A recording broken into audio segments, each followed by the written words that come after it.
Hi and welcome to everyone. This is the Guest List podcast and your host, Steve Guest. Delighted to have our guest with us today.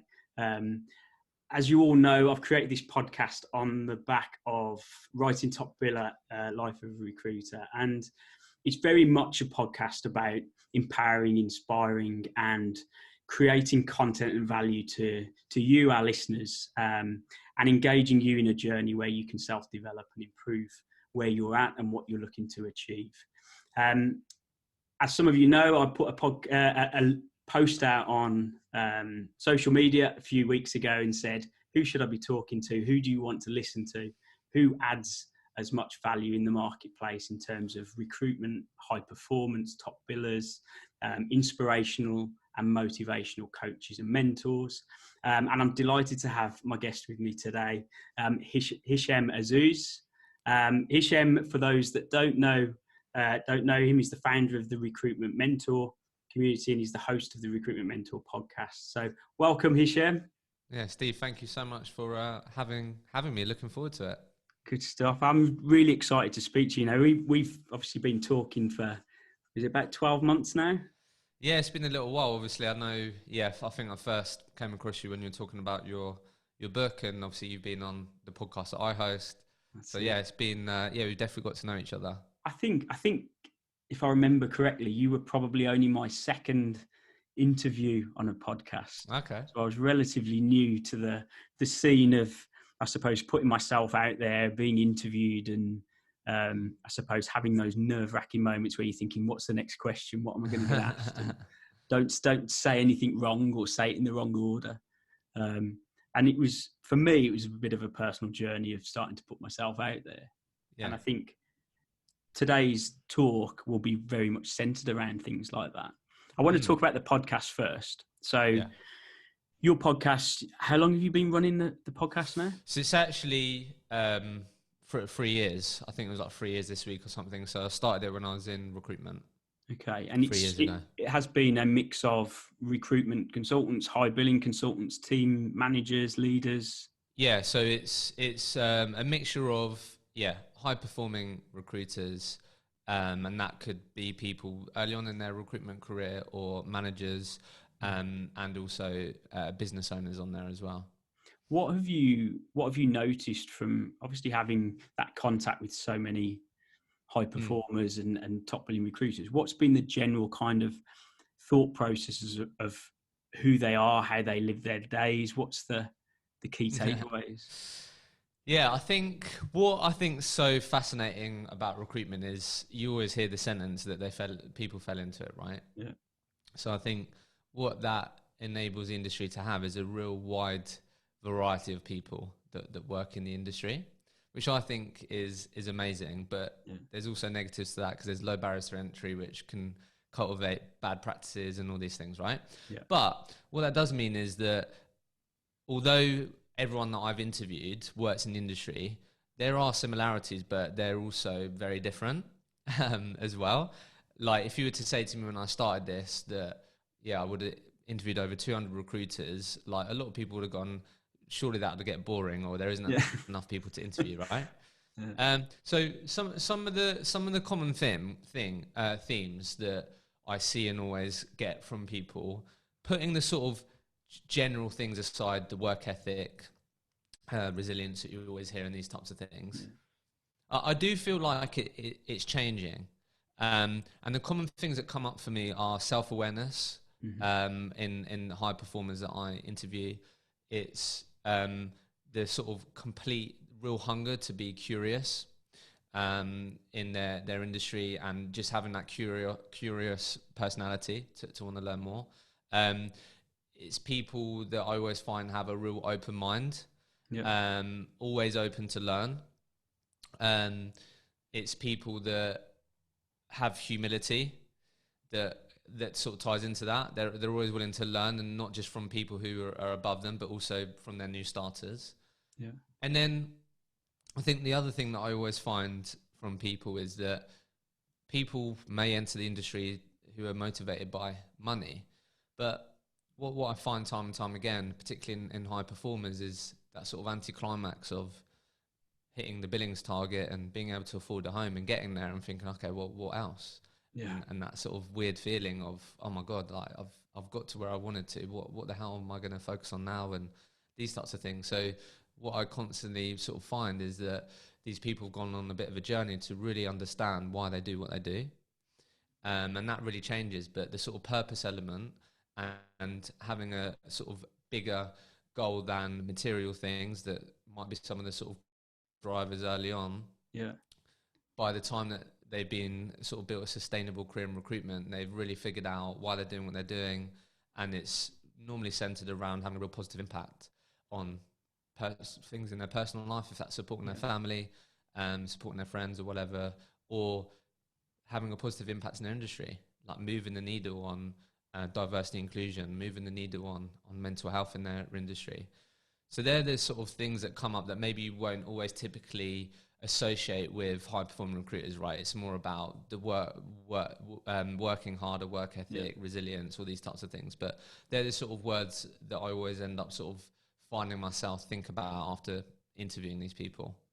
It's strange, it resonates with me. I think when one of my sole motivators when I started recruitment 15 years ago was because my wife was earning too much and I wanted to get a similar sort of income. She was doing very well as a temp consultant. And it was very much about money. It was about performing and getting paid for the level of activity you want to put in. But I think over time, it does definitely change. And I think your goals and your purpose in what you're doing changes. I think if it doesn't, I think your willingness to keep performing at a high level probably just starts to disappear, or it might get distracted in a different way. Yeah, absolutely. I mean, it definitely changes.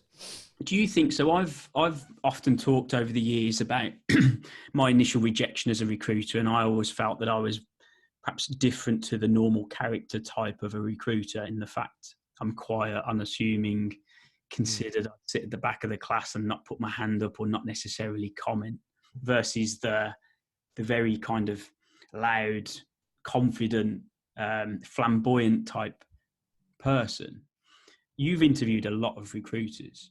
Do you think my concept of that is probably distorted because of who I am? Is it very much probably 50-50? There's lots of recruiters out there that are the quiet, considered process, procedure, structure person, versus those gregarious, flamboyant, loud, confident people. Yeah, I think I'd say it's a real mixture. Yeah. Like most recruiters I've worked with tend to be the louder type, and I think I've just always made that generalization. But it'd be interesting to know in terms of character traits if the people you've spoken to, the high performers, are just perhaps made slightly differently, or they're a different type of person. Yeah, it's an interesting one. If I'm honest, I don't know. I think it's really wide ranging. Yeah. Like it really is. I wouldn't say these people are typically more confident themselves. I think one of the interesting things is, and you find this across with all the podcasts that I listen to, but quite a lot of the high performers that I've spoken to definitely have a bit of a chip on their shoulder. Yeah, I find. So it might be that they entered the industry because their other half was earning more money than them, and they wanted to change that, right? Like you said, or you prove the doubters wrong. Yeah, or they failed at university and recruitment ended up being their first job that they was really good at. So I do really think it's wide ranging. I don't think that the typical high performers are the way that you're like the typical association, right? I definitely don't believe that. It's wide ranging, but that's something that comes up for me. I think there's definitely a bit of a chip in the shoulder of some people that have gone really far in their. I think you've got to have an element of that, haven't you? You've got to have an element of perhaps selfishness, and the ability to high achieve means at some point, whether it's any given day or week, you're going to not do certain things or not pay attention to certain things that are happening around you because you're so focused on what you're looking to achieve. So in many ways, you could be seen as the person that, I never get to speak to them. They're always on the phone. They never ring me back. They don't do this, that, and the other. It's because they're so focused in what they're looking to achieve. And I think you need that element of, this is my direction. This is what I'm doing. And everything else is kind of second best.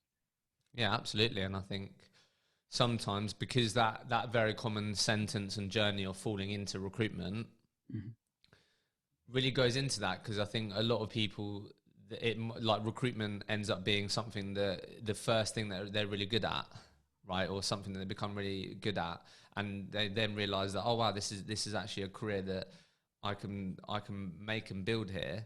Yeah. So I think that ties into it as well, because typically when people fall into it, they may have had some sort of previous work experience where they were doing okay, but recruitment ended up being the thing where, wow, if I put in this hard work, I can achieve the sort of monetary and financial targets that I want, and I can create the life that I want. So recruitment can end up being this sort of environment which you never knew existed. Yeah. And sometimes the actual first thing, or your real first professional purpose-driven job, because you're like, wow, this can actually be a vehicle that can help me create the life that I want. Yeah. What have you learned from talking to the recruiters? Let's say we've got somebody just about to get onto their recruitment journey. They're about to start, or they're relatively new, or you might have someone that's perhaps stagnated a little bit and their billing's okay, then they can't quite get to that next level. What have you taken away from talking to recruiters that has enabled somebody to step up a level, or at least start their journey knowing what they've got to go out and do? Yeah, cool. So the things that come up for me, and I had to learn this the hard way, because I went into insurance recruitment, and before that I was a salesperson in an insurance brokerage, and I was a top salesperson, joined a small recruitment firm, and then I was bottom of the pack, had a terrible first year. It was really difficult, right? Yeah. So I had to sort of go through this myself, if I'm honest, and the things that come up to mind straight away, the first thing is holding yourself completely accountable. Yeah. So firstly, if you're someone that is early on in your recruitment career, or you're not getting to where you want to, the first thing you have to be willing to do is look at yourself and point the finger at yourself, no one else, not your clients, not your candidates. Difficult thing to do. Yeah, absolutely. Difficult thing to do. And especially in recruitment, I had to learn that the hard way, right? There's so many variables that would mean that you have the right to point the finger at, right? The candidate dropping out, the client doing this, et cetera, et cetera. So I think the first thing, it starts with that, and the high performing recruiters take complete accountability for their performance and them achieving their targets, and they hold themselves to high standards as part of that, right? So the first thing, you've got to be accountable for your results, and that should also be a good thing to take into your life as well. Yeah. Then the second thing is, and again, I when I went into recruitment, I at that point I was big into my self-development, because a couple of close friends of mine went on that journey, and then they influenced me. Picked up Awaken the Giant Within by Tony Robbins, and that just set me off. Read Think and Grow Rich and all these books, right? So by the time I was in recruitment, I was very comfortable at sort of self-reflecting and being willing to look at how I can improve. Yeah. So the second part for me then is having the humility, or being comfortable with getting off a bad call, or looking at a bad year, bad month or whatever, and going, right, where can I improve? Where did I go wrong? What did I do wrong here? Or where can I make some gains, et cetera, et cetera. So they sort of go hand in hand, really. But for me, I'd be saying to these people, one, you've got to hold yourself accountable. And then two, you've got to be willing to look in the mirror at things that you may not be so good at, which might be uncomfortable for you. But that's where you can start to understand where the gaps are, maybe, that can help you take to the next level. And the best recruiters are willing to do that. The best recruiters will come off a bad call and immediately ask themselves, how could I have done better? What could I have done differently? What will I do differently in the next call, right? That's what comes up for me. That's huge. And I think I can kind of understand that from both my own journey and recruiters that I've mentored and managed and worked with. I think sometimes the hardest thing to deal with is to admit that you're weak in certain areas, or you need some help in certain areas. I think very much because the dominant factor sometimes is just to be doing well, and to be seen to be doing well, and to have that pat on the back. Actually, when it does go wrong, it's the hardest thing.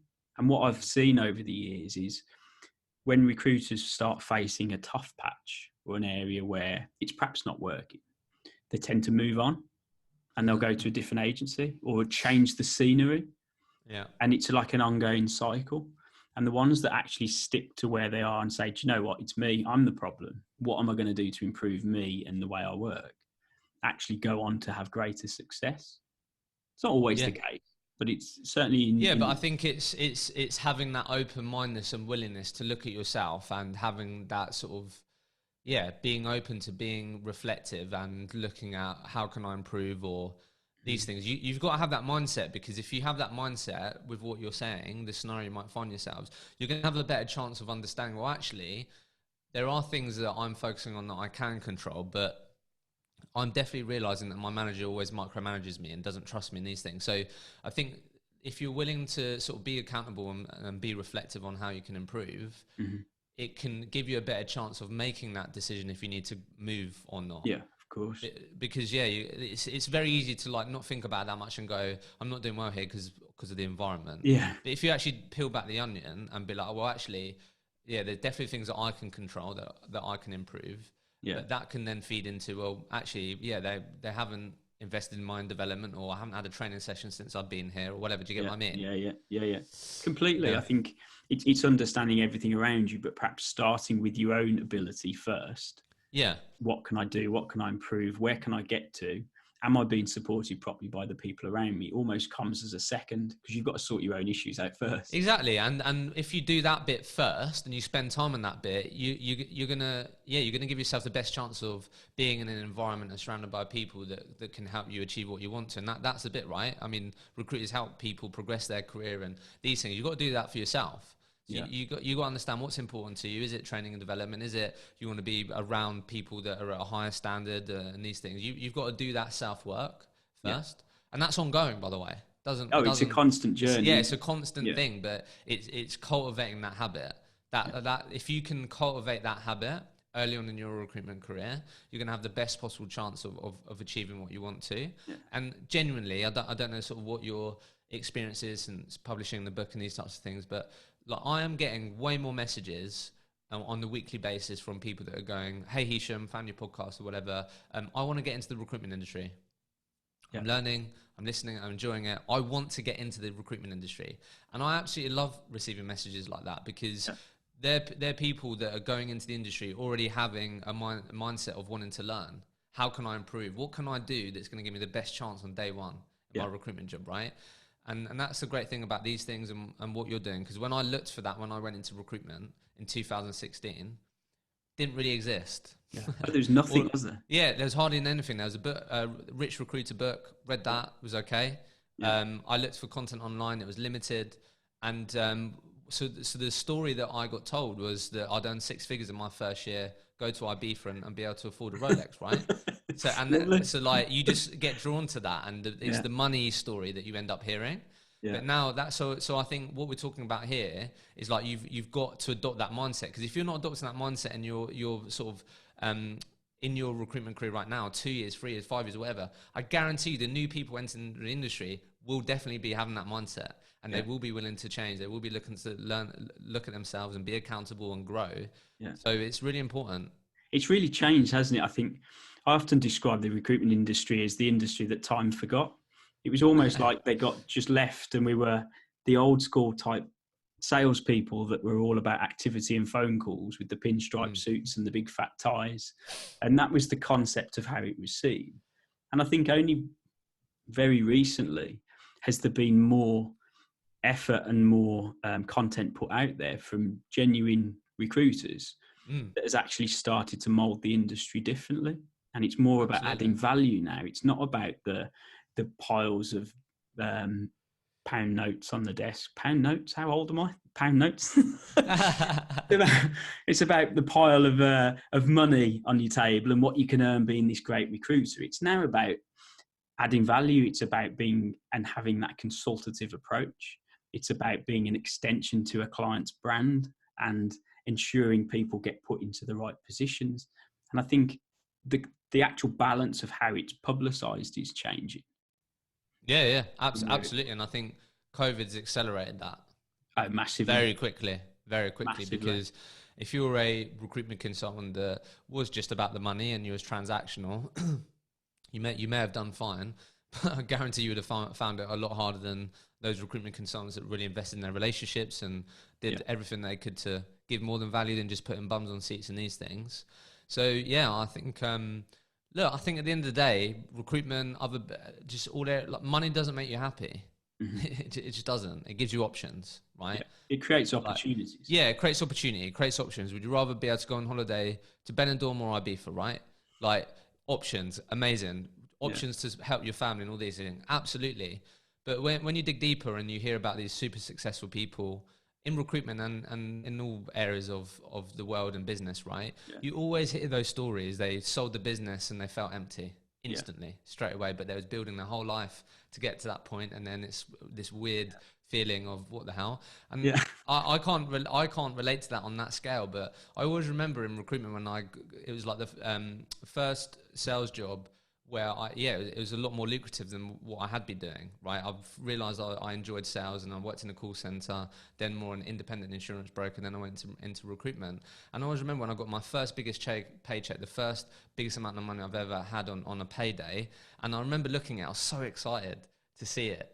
And I just felt nothing. I felt absolutely nothing. I'm not talking about 15, 20, 30 grand, right, paycheck, right? But it was the most I've ever had, right? Yeah. So I can relate to that. I can sense that and imagine that on an even bigger scale. Yeah. So that's why. And I think it's important to, I think I understand why it's changing, because recruitment is a very unforgiving role at times, right? And if you're not really clear on why you're doing it, and if you are doing it just for the pound notes, as you said, then you're going to have some real difficult days. You're going to have some real low days, and you're going to find it harder to bounce back.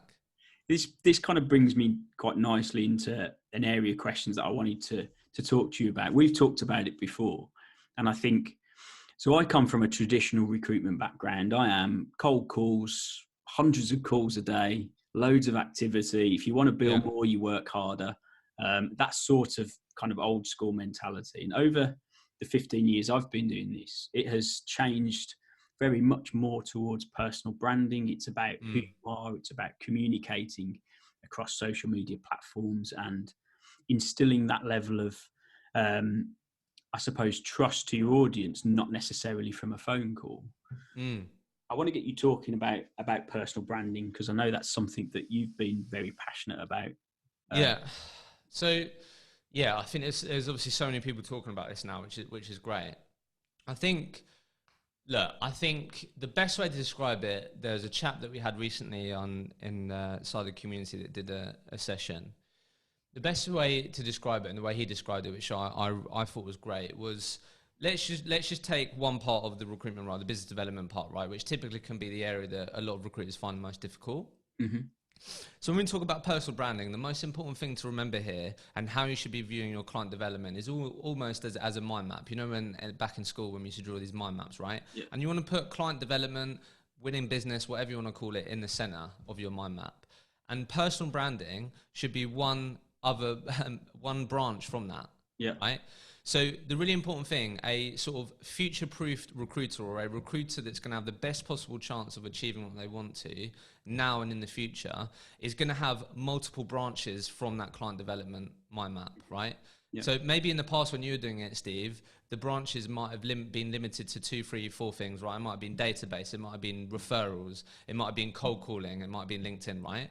But now personal branding can give you a whole array of other branches to add to that. So it's not about taking away those things, it's about adding more branches and more things to add to your mind map of what you can do to forge relationships, create touch points with clients that you can help and work with. Right? Yeah. That's the most important thing. So it's things that could come in that personal branding. It could be hosting a podcast. It could be hosting a roundtable. It could be creating content on LinkedIn. It could be sending videos on LinkedIn.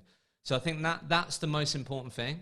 I think because like it's remembering that. It's to complement, isn't it? It's not a replacement of.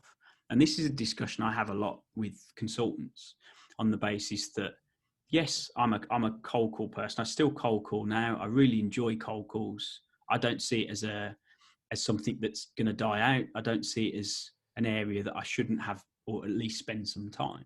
Personal branding is equally important, because actually every time I make a phone call, I'm speaking to one person. every time I do something with personal branding, if it's a social media post, a video, whatever it might be, it's the same message multiplied by everyone within the network. Yeah. And that's far more powerful, but at the same time, it's not necessarily as targeted. And it's finding that balance between, I want to use my time efficiently. So I want to be able to market what I'm doing effectively and then target where I spend my time. So my market can work for me while I'm not there. So I put the post out, it's gone, but actually it continues to get engagement and it still brings people back to me. Yeah, exactly. I think there's always a bit of, I suppose, a discussion between personal brand and company brand. And I think within recruitment, there's always going to be a little bit of a fight there. Certainly if you talk about perhaps the bigger corporate recruitment agencies that I suppose have a big brand to protect. They don't necessarily want thousands of recruiters doing their own little thing that can potentially detract from a brand. How do you find that balance?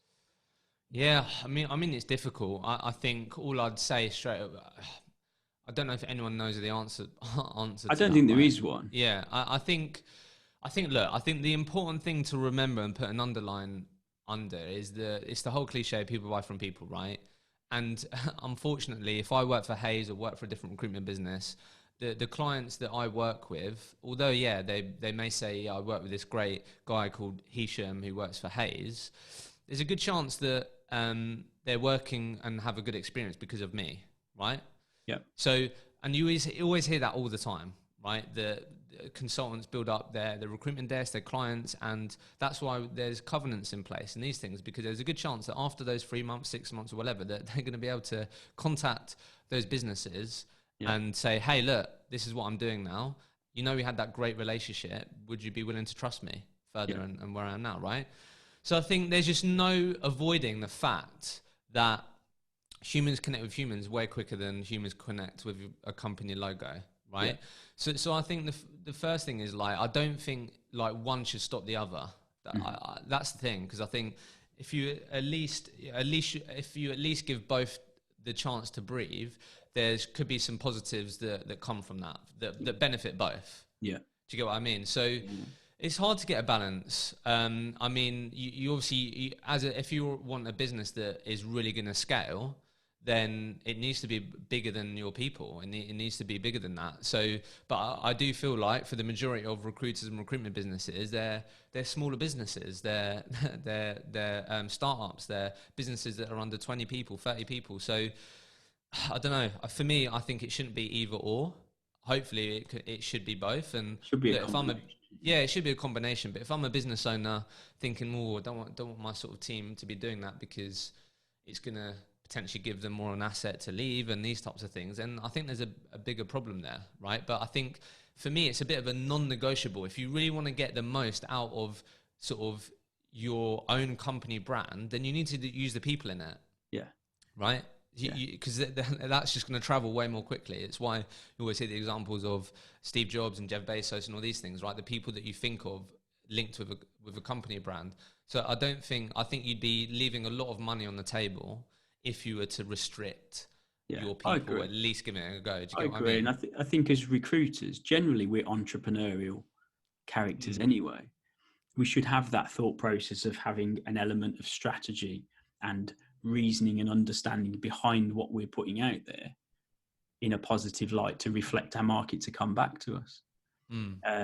And ultimately, maybe that's just another arm where recruitment agencies start to say, okay, we're going to put you on a personal branding course and almost shape the way that we want you to work, albeit it's still you doing it, but these are the sorts of posts that are okay. These are the sorts of ones we wouldn't want you to do because of any reputational damage to a brand. But actually, it's a growing area that people should be more aware of. I read a stat the other week that 706 million users on LinkedIn. I think the vast majority, I think something like 48% of that user network are recruiters, which is huge. And yet only 1% of people on LinkedIn actually post. The rest just engage or kind of sit and watch.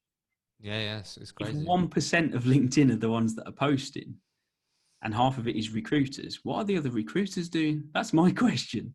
I'm sat there as an avid post person thinking, if I'm getting all the joy of the engagement, which is great, why aren't people grasping it and thinking I should be doing more? Yeah, it is crazy. I mean, what started my own sort of branding journey when I was in recruitment, when I went into my second year in recruitment, and I was just really hungry to have more success. One of the areas that I recognized I could definitely do more in and develop was LinkedIn. How I got taught to use it, I was surrounded by people that were ex-Hayes and had done it for a long time. And how I got taught to use LinkedIn was, Hishem, when you get a job, post about it. When you send emails, don't copy and paste our message, make it personal, just really basic, right? So going into my second year, being hungry to want to make more money, be more successful, I hadn't made a single placement in my first year through LinkedIn. By using it the way that I was using it. So I even though my insurance professionals were on there, my market were on there. So what I did was, well, in my market, if I didn't get a job or candidate exclusive, or if I didn't win a retained assignment, I knew who they were going to get contacted by. I knew who was on my patch. I covered the Kent insurance market. I knew who I came up against. So what I decided to do was look at what they were doing, because they'd been in the market way longer than I had. What were they doing on LinkedIn? They're trying to communicate to the same people, and that was the light bulb moment for me, because they were all using it the same way I was, which was just to post about jobs. And I now knew that didn't make money. No one in my organization made a single placement by posting a job on LinkedIn, but we did it.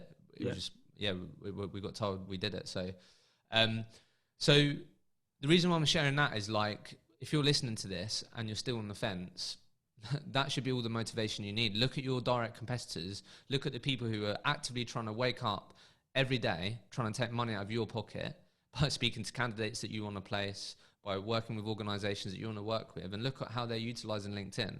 And I do this now with the recruiters that I support, and have been for the last 18 months, because it's the best motivator. And there's a good chance if you do that exercise, that, you're going to see things that I just described, and that should give you enough motivation to at least start.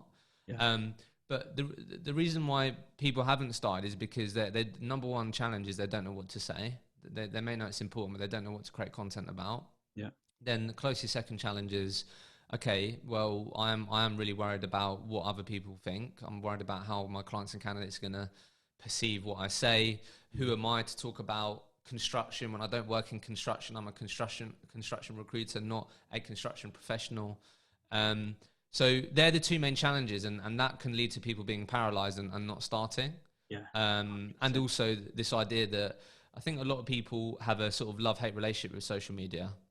I mean, recently for the last 3 months, I had a bit of a phone detox over Christmas, and I deleted Instagram. Haven't reinstalled it yet. I post on there for business purposes, but it just adds nothing into my life. If I end up going on Instagram, I end up looking at people that are just extremely good looking, and I really easily find myself comparing myself, right? Even though I know I shouldn't. So true. So there's also this element of, like, I would sometimes hear from recruiters, I'm not a social media person or whatever, and the mindset needs to be, well, this is a tool. And I always ask them the question, okay, Steve, I understand that, but last year, how many of your placements came from LinkedIn? 40%, 30%, 60%, 80%. That's exactly why I need to be investing more in it. You're at the moment just reliant on the tools that your competitors have, which is InMails, which is messaging your connections. This is why we need to be using it as much as possible, so you're using it not just in a one-dimensional way. Well, that's it. And the most powerful thing in sales is getting people that come to you that have the need without you having to go and find them. And I think the biggest struggle, I've been on a similar mission to you, where you're trying to show the impact of social media marketing to people that don't necessarily see the value. And the consistency of keep showing up actually means people keep coming to you to ask for your help, advice, or the service that you offer. But until you actually start doing it, you don't know that happens, because everything happens generally off the platform. That's the thing. People aren't gonna voice the fact that they're looking for a new job, or they're looking to recruit someone, because they don't want the world to know. So it tends to be, you put a post out, and yes, you might get a little bit of engagement, but actually everything else happens behind that. And it's about creating engaging content that people are interested in and then drawn to your profile.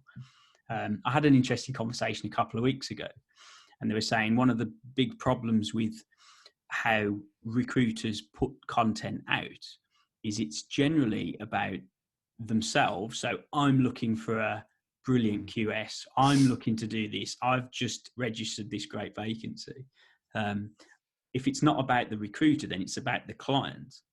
And it's not necessarily, you're not writing content to grab the attention of the person you're trying to attract. Does that make sense? So yeah, are you an awesome quantity surveyor? Are you tired with your current role? Are you fed up with the commute? Are you, and asking those sorts of questions grab someone to say, that's me. You're talking about me. And then they get engaged. Yeah, no, look, you're completely right. I think a point to add to this, right, is that, so what I've been doing recently is doing a sort of 15 minutes with a mentor series on the podcast I host, right? And one of the questions that I ask them 7 questions in 15 minutes. And one of the questions I ask is, what has been the most effective way that you've won business in the last 12 months? Mm-hmm. And the most common answer, in slightly different ways that they've communicated it, is by giving more than taking. Yeah. That's the overarching thing, right? And this is what we're talking about. So actually, and people should know this, right? If you actually give more than you take, you actually end up taking more in the long run, right? Yeah. So with the content stuff, you're completely right. You've got to have that same mentality that you've got to be willing to give more than you take. Mm-hmm. Because look, I think no one likes to be sold to. And look, as we just said, most recruiters that you'd connect to, they're just talking about the same thing. They're talking about them.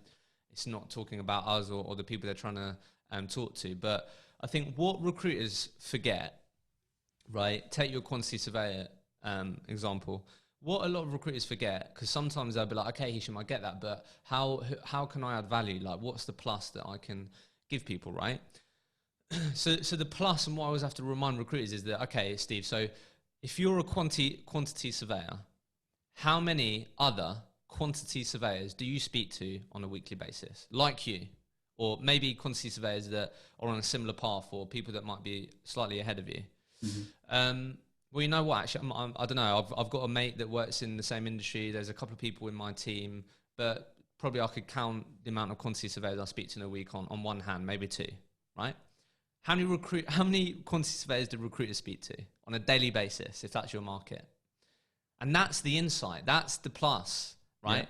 So, hey, quantity surveyor, you're the 5th person that's told me this week that you're not getting the support and development that you expected or whatever.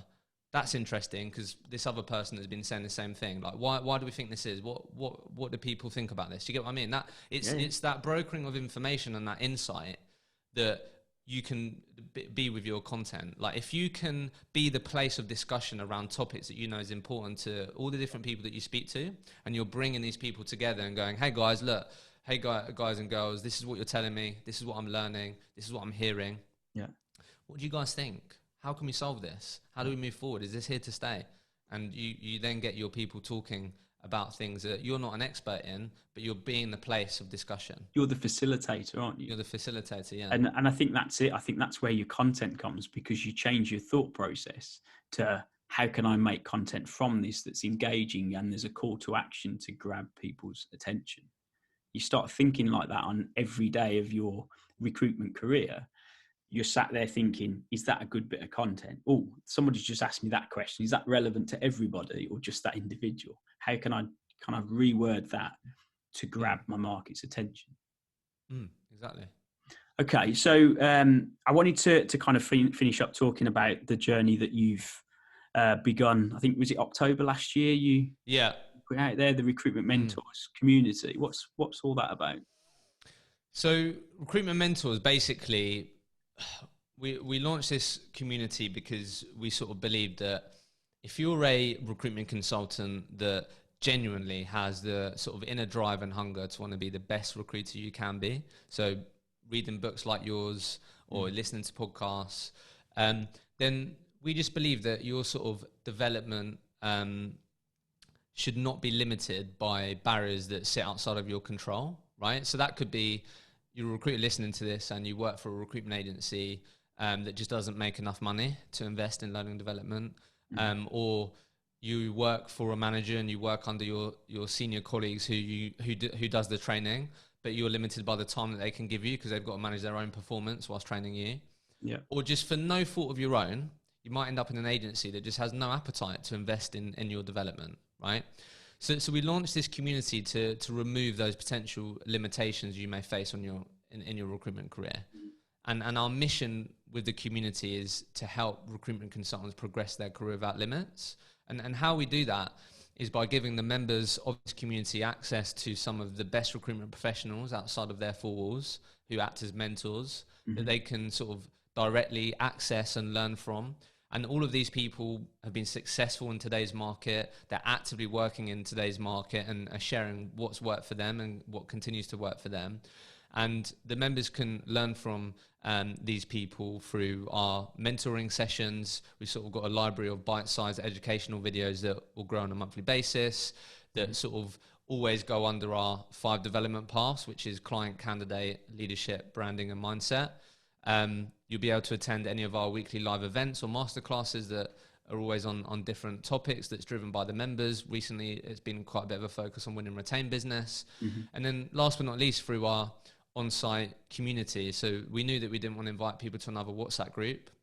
I think we can sort of all agree we're in enough of those in our lives, right? Yeah. So sort of the way that we've delivered it, it's more of an on-site community where you're not going to sort of get pinged with loads of notifications, or you're going to be worried about missing out because you missed something in a group chat 4 or 5 hours ago. But more of a sort of centralized place where you can seek advice, share ideas, and it's a lot more focused, and you can very easily find the things that are relevant to you. Yeah. But that's the more real-time mentoring, the access.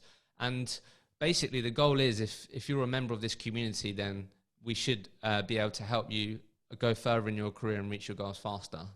And that's what it's all about. It's a fantastic initiative. And I think, as I mentioned earlier about recruitment being the industry that time forgot, I think certainly over the last 12 months, having a place for recruiters to go where you might be having a really tough day, you might be having a tough week or month. It might just be you need a bit of a cuddle, you need some support, some help, or some advice. And having communities that are driven, I suppose, by the individual wanting to progress is so important. And they've never really existed before. And I think this goes back to us discussing how the recruitment as an industry is starting to evolve really fast on the basis that people need that accountability. People need that place to go to where they can learn and educate. And having this as a mission is huge, isn't it? Yeah, exactly. Really, it's like, so what you're doing with your book, your own Facebook group and stuff like that. And I think what we're trying to cultivate here, and you are as well, is this sort of idea of celebrating collaboration over competition, right? Yeah. And if we're all here to improve and level up our performance, that should mean that as a collective, we can really impact the perception of the recruitment industry. We can move the needle on sort of what people think of our industry. If we're all sort of collectively trying to improve, that should mean that we can deliver a better service to our clients and candidates. And also, and I'm sure you found this from conversation you had and stuff, but there's a lot of value in feeling like you have a safe place to share and talk about things that you may not want to share with your manager, right? Or your colleague or whatever, right? So there's a lot of power in getting outside perspectives, because like you don't want to be just limited to, like, you don't want to be that person like, is this the way that we should be doing it, and not sort of be curious about that, right? So I think there's a lot of power in what you're doing, and I think it's a great thing. It's about collaborating, and as I said, rather than always thinking that we're sort of competitors, and if we're all here to grow, then I think it comes from, for me anyway, it comes from traditional training and education. I was always taught that you almost ring fence your clients, your candidates, your desk, your business. You don't talk to anyone, don't share anything. You don't want to share fees, so you top drawer candidates so that you can place them and no one else can. It was all that sort of mentality that you had to be, I suppose, going back to that selfish element to protect your business. And I think over the 15 years, I've learned very much that's not the way to go. That's not the best way. The best way is to collaborate and fill positions more quickly and with the best people that you can then allows you to move on to the next one. And I think one of my ideas when I created the Facebook group last year was I wanted to create that element of collaboration, whether it's sharing best practice, whether it's just actually getting your heads together to think, I've got this candidate I can't place, can you do anything with them? Or I've got this role that I'm really struggling to fill, can any of my competitors help? Because I'm struggling to do it. And it's a clear disruption to the recruitment market, because it has that air of uncomfortability. If you were recruiting 15 years ago when I first started, those conversations didn't happen. Yeah, absolutely. And I just think, look, the best high performers in the world, they're always willing to look at where they can improve. And I think having access to communities like yours or Recruitment Mentors means that your way of doing things is constantly challenged. Yeah. And I think that's a good thing. Yeah, it's important. Right. Yeah, exactly. Because you're giving yourself the best possible chance of not becoming stagnant. Yeah. Yeah. So for any of our listeners that want to kind of come and find you, where's the best place to find you? Where are you mostly? Yeah, so definitely, obviously, like this one, if you listen to this podcast, check out the Recruitment Mentors podcast. Basically, we spend time there uncovering how the best recruiters have done what they've done, talking about their habits, mindset, approach to leadership, much more than that as well. Best place is on LinkedIn. And then, if sort of being part of a community is something that sounds of interest to you, then definitely check out Recruitment Mentors, which is just at recruitmentmentors.com. That is fantastic. I've really enjoyed speaking to you. Thank you for coming along and chatting to me. Thanks a lot. All right, Hishem, take care. Bye-bye.